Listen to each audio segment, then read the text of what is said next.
বহু অত্যাচার হয়েছে সারা বাংলাদেশে। বলতেন পারে লাকসাম কিছু শান্তি আছে, হ্যাঁ লাকসাম শান্তির দেশ, কিন্তু লাকসাম শান্তি থাকলে হবে না। আমার অন্য অন্য জায়গায় আমার বাংলাদেশ হিন্দু বাইরে অত্যাচারিত হচ্ছে, এটার জবাব কে দেবে? সবচেয়ে বড় একটা কথা, আমরা সবাই আজ একত্রিত হই। আপনারা ঘর থেকে বাড়ুন, আপনারা আপনাদের লেবেস লাগাবেন না। আমি আওয়ামী লীগ করি, আমি বিএনপি করি, আমি জামাত করি, আমি জাসদ করি, আমি জাতীয় পার্টি করি, এইসব পার্টি আর দেখাবেন না। আপনারা শুধু একটা জিনিস বলেন, আমরা হিন্দু, আমরা সনাতনী। আমরা আমাদের আরো বহু লোক বাইরে আছে।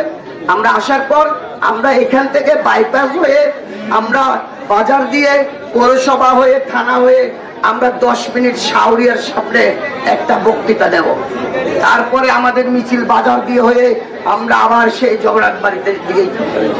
কিন্তু সবচেয়ে বড় কথা, আমাদের দক্ষিণ লাকসামের এখনো কোনো ছেলে মেয়েকে দেখতেছি না। এখনো আমাদের দক্ষিণ লাকসামের ছেলেগুলো কোথায়?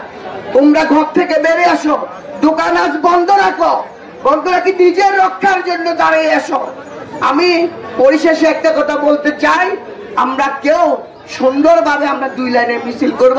আমরা মানুষকে দেখাতে চাই হিন্দুরা সবচেয়ে নিরাপদে আছে, নিরাপদে থাকবে। আপনারা আমাদের যে হোক, আমরা বাংলাদেশি, আমাদের পূর্বপুরুষের ভিটা বাংলাদেশে। আমার দাদার জন্ম হয় লাকসাম, আমার বাবার জন্ম হয় লাকসাম, আমার জন্ম হয় লাকসাম। তারপরও কেন আমরা হিন্দু হয়ে আজ মার খাবো? পুরা বাংলাদেশের হিন্দুরা জাগৃত হয়েছে, লাকসামের হিন্দুরা জাগৃত হন, লাকসামের হিন্দুরা জাগৃত হন।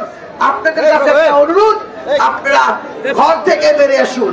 আর আমি কিছু বলবো না, কিছুক্ষণ পরে আমার আরেকটা ভাই বলবে। বৃহত্তর অঞ্চলে কোটি মানুষের জন্য সর্বাধুনিক প্রযুক্তির চিকিৎসা সেবা দিয়ে যাচ্ছে Laksam fair health hospital. Laksam fair health hospital, Shanta complex, দক্ষিণ বাইপাস রোড, লাকসাম। আন্তরিকতায় স্বল্প মূল্যে উন্নত সেবা।